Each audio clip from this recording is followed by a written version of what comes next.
കളിയാക്കലുകളുണ്ട്, പിന്നെ സാഹചര്യത്തിൻ്റെ വലിയ സമ്മർദ്ദമുണ്ട്, വലിയൊരു പ്രഷർ നമ്മുടെ ചുറ്റിലുണ്ട്. ഇതിൽ നിന്ന് അതിജീവിച്ച് ഇതിനെയൊക്കെ വകഞ്ഞു മാറ്റി വിജയം നേടിയ ഒരു കാലഘട്ടത്തെക്കുറിച്ച് നിങ്ങളൊന്ന് ചിന്തിച്ചു നോക്കാമോ? നിങ്ങളുടെ തന്നെ ചരിത്രം.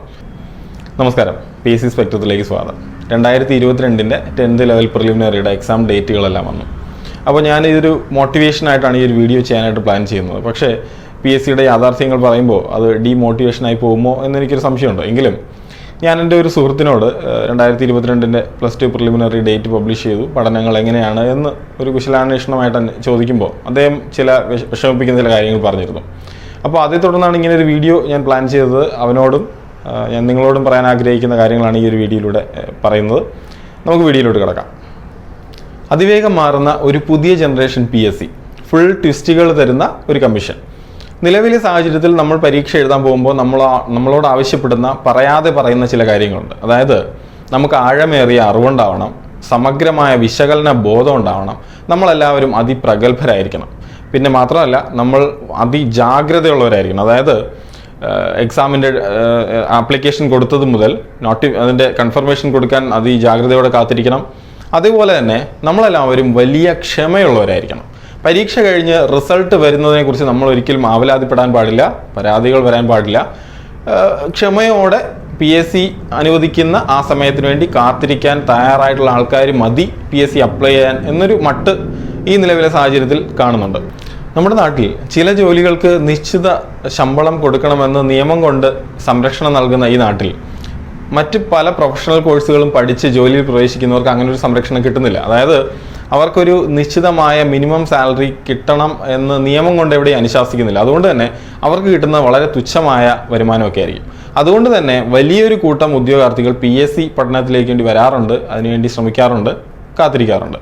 അവരോടെല്ലാം ഒരു നെഗറ്റീവായ ഒരു ആറ്റിറ്റ്യൂഡാണ് PSC ഇപ്പോൾ കാണിക്കുന്നതെന്നാണ് എനിക്ക് തോന്നുന്നത്. കാരണം മുൻകാലങ്ങളിൽ നമ്മൾ PSCക്ക് വേണ്ടി അല്ലെങ്കിൽ പഠിച്ച് ഗവൺമെൻറ്റിലെ ഒരു ജോലി വാങ്ങുന്നതിന് വേണ്ടി ഒരു 2 അല്ലെങ്കിൽ 3 വർഷം നീ പഠിച്ചാൽ മതി, നിനക്കൊരു ജോലി ഉറപ്പായിട്ട് കിട്ടുമെന്ന് നമുക്ക് പറയാൻ പറ്റുമെങ്കിലും നിലവിലെ സാഹചര്യത്തിൽ അങ്ങനെ പറയാൻ കഴിയില്ല. 5, 7, 10 വർഷം ഇതിനു വേണ്ടി ചിലവാക്കാൻ തയ്യാറാണെങ്കിൽ PSC പഠനത്തിന് വേണ്ടി ഇറങ്ങിക്കോളൂ എന്ന് പറയേണ്ട ഒരു ഗതികേടാണ്. ഒരു സാധാരണക്കാരന് 5 അല്ലെങ്കിൽ 7 അല്ലെങ്കിൽ 10 വർഷം വരുമാനമില്ലാതെ കുടുംബത്തെ കൊണ്ടുപോകാൻ, അല്ലെങ്കിൽ അവൻ്റെ പഠനം കഴിയുമ്പോൾ പൊതുവെ ഒരു 21, 22 വർഷം വയസ്സായിട്ടുണ്ടാവും.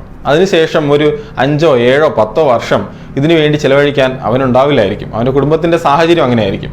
അപ്പോൾ അങ്ങനെ വരുന്ന സാഹചര്യത്തിൽ ആ കൂട്ടത്തിൽ പെടുന്ന ഉദ്യോഗാർത്ഥികൾ എന്താണ് ചെയ്യേണ്ടത്? ഇക്കാര്യത്തിൽ വളരെ വലിയൊരു അനിശ്ചിതത്വം നമ്മുടെ നാട്ടിൽ നിലനിൽക്കുന്നുണ്ട്.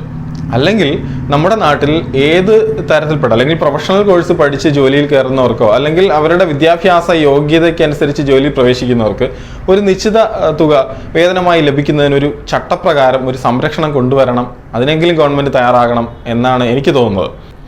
ഇങ്ങനെ തോന്നുമ്പോഴും ഇങ്ങനെ പറയുമ്പോഴും നിലവിൽ ഇങ്ങനെ ചട്ടങ്ങളുണ്ടോ എന്നെനിക്കറിയില്ല. കാരണം ഇങ്ങനെ ഏതെങ്കിലും ഒരു നിയമപ്രകാരം സംരക്ഷണം കിട്ടിയതായിട്ട് എൻ്റെ അറിവിൽ ആരുമില്ല, അല്ലെങ്കിൽ ഇങ്ങനെ ഒരു നിയമപ്രകാരം സംരക്ഷണത്തിന് വേണ്ടി ശ്രമിച്ചവരായിട്ടും എൻ്റെ അറിവിൽ ആരുമില്ല.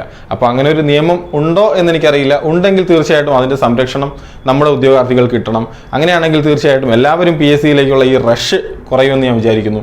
അവരവരുടെ മേഖലയിലേക്ക്, അവരവരുടെ സേഫായിട്ടുള്ള ജോലി സോണിലേക്ക് പരിശ്രമിക്കുമെന്നാണ് എനിക്ക് തോന്നുന്നത്.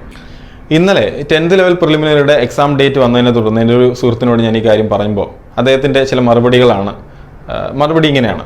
അതായത് ഞാൻ മടുത്തു, മാതാപിതാക്കളുടെ വേദന കാണാൻ വയ്യ, ചില ബന്ധുമിത്രാദികളുടെ കളിയാക്കലുകൾ സഹിക്കാൻ പറ്റാത്തതാണ്, ചില കൂട്ടുകാരുടെയും കളിയാക്കലുകൾ സഹിക്കാൻ പറ്റാത്തതാണ്.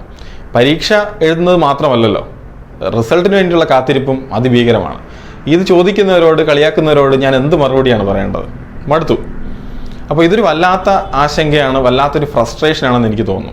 ഇത് എൻ്റെ ഒരു സുഹൃത്തിൻ്റെ മാത്രമല്ല, ഞാൻ എൻ്റെ വീഡിയോയുടെ കമൻറ്റുകളിലൂടെ നോക്കുമ്പോൾ ഒട്ടനവധി ഉദ്യോഗാർത്ഥികളുടെ വല്ലാത്ത ആശങ്കയും ആവലാതിയും ഇതൊക്കെ തന്നെയാണ്. അപ്പോൾ എനിക്ക് തോന്നുന്നത് നമ്മുടെ ഫ്രസ്ട്രേഷൻ, നമ്മുടെ ഈ വല്ലായ്മകൾ PSC മനസ്സിലാക്കുന്നുണ്ടോ ആവും. നമ്മുടെ ഉദ്യോഗാർത്ഥികൾക്ക്, നമ്മുടെ റാങ്ക് ലിസ്റ്റിൽ പെട്ടവർക്ക്, അല്ലെങ്കിൽ നമ്മുടെ എക്സാം എഴുതിയവർക്ക്, അതിൽ നിന്നൊരു കുറച്ച് പ്രതിനിധികൾക്കോ അല്ലോ അവരവരുടെ ആശങ്കകൾ PSCയോട് സംവദിക്കാൻ, PSCയോട് അറിയിക്കാൻ ഒരവസരമൊക്കെ PSC ഒരുക്കിയിരുന്നെങ്കിൽ എത്ര നന്നായിരുന്നു എന്ന് എനിക്ക് തോന്നി. അപ്പോൾ എന്തായാലും നിലവിൽ നമ്മുടെ സാഹചര്യത്തിൽ അങ്ങനെ ഒരു നമ്മുടെ ആശങ്കകൾ കേൾക്കുന്ന, നമ്മളോട് നേരിട്ട് സംവദിക്കാൻ തയ്യാറാകുന്ന ഒരു കമ്മീഷൻ നിലവിലില്ല. എന്തായാലും ഭാവിയിലൊക്കെ ചിലപ്പം വികസനം വരുന്ന കാലത്ത് ചിലപ്പോൾ ഇതൊക്കെ സംഭവിച്ചേക്കാം, എനിക്കറിയില്ല. എന്തായാലും ഇന്നത്തെ വീഡിയോയിൽ എനിക്ക് എൻ്റെ സുഹൃത്തിനോടും നിങ്ങളോടും പറയാനുള്ളത്, നമ്മളെല്ലാവരും ഒരുപാട് ഇൻസ്പയറിംഗ് സ്റ്റോറികൾ കേട്ടിട്ടുണ്ടാവും അല്ലേ? ഇപ്പോൾ യൂട്യൂബിലും അല്ലാതെയൊക്കെ. അതിൽ PSCയിലുള്ള ഇൻസ്പയറിംഗ് സ്റ്റോറീസും ഒരുപാട് കണ്ടിട്ടുണ്ടാകും. അതിൽ ഈ സാഹചര്യത്തിൽ എനിക്ക് പറയേണ്ടത്, നമ്മൾ ഈ സ്റ്റോറി കാണുകയും കേൾക്കുകയല്ല, നിങ്ങൾക്ക് അങ്ങനെ ഒരു സ്റ്റോറിയായി മാറാൻ പറ്റുമോ എന്നുള്ളതാണ്. കാരണം അതിനുള്ള എല്ലാ സാഹചര്യവും നമ്മുടെ ചുറ്റിലുണ്ട്. നമ്മുടെ മുന്നിൽ നമ്മുടെ മാതാപിതാക്കളുടെ വേദനകളുണ്ട്, നമ്മുടെ തന്നെ വല്ലായ്മകളുണ്ട്, കൂട്ടുകാരുടെയും ചില ബന്ധുക്കളുടെയൊക്കെ കളിയാക്കലുകളുണ്ട്, പിന്നെ സാഹചര്യത്തിൻ്റെ വലിയ സമ്മർദ്ദമുണ്ട്, വലിയൊരു പ്രഷർ നമ്മുടെ ചുറ്റിലുണ്ട്. ഇതിൽ നിന്ന് അതിജീവിച്ച് ഇതിനെയൊക്കെ വകഞ്ഞു മാറ്റി വിജയം നേടിയ ഒരു കാലഘട്ടത്തെക്കുറിച്ച് നിങ്ങളൊന്ന് ചിന്തിച്ചു നോക്കാമോ? നിങ്ങളുടെ തന്നെ ചരിത്രം പുറകിലേക്ക് തിരിഞ്ഞു നോക്കുമ്പോൾ വന്ന നാൾ വഴികളിൽ ഉണ്ടായിരുന്ന ഈ പ്രശ്നത്തെ എല്ലാം അതിജീവിച്ച് ജയിച്ചു വന്നൊരു കഥ. അപ്പോൾ അതിലേക്ക് വേണ്ടി ഉള്ള ഒരു ശ്രമം ഇത്തവണ നടത്തിക്കൂടെ എന്നാണ് എൻ്റെ ചോദ്യം, എൻ്റെ കൂട്ടുകാരനോടും നിങ്ങളോടും. വരാൻ പോകുന്ന +2 പ്രിലിമിനറി പരീക്ഷ അവസാനത്തേതാണെന്ന് വിചാരിക്കുക. ഇനി ഞാൻ ഇതുപോലൊരു PSC പരീക്ഷ എഴുതാൻ പോകുന്നില്ല. അതുകൊണ്ട് അതിൻ്റെ എല്ലാ ആവേശത്തോടും കൂടി, അതിൻ്റെ എല്ലാ ശക്തിയോടും കൂടി അത് മുഴുവനായിട്ടും ശക്തമായിട്ടും പഠിക്കുക. അതായത് ഇനി ഞാനൊരു പരീക്ഷ എഴുതുന്നില്ല, ഇതാണ് എൻ്റെ അവസാനത്തെ പരീക്ഷ എന്ന് മനസ്സിൽ ഉറപ്പിച്ചു കഴിഞ്ഞാൽ അവസാന ചാൻസാണ്. നമുക്ക് പിന്നെ ഉറങ്ങാൻ പറ്റുമോ എന്നെനിക്ക് സംശയമാണ്.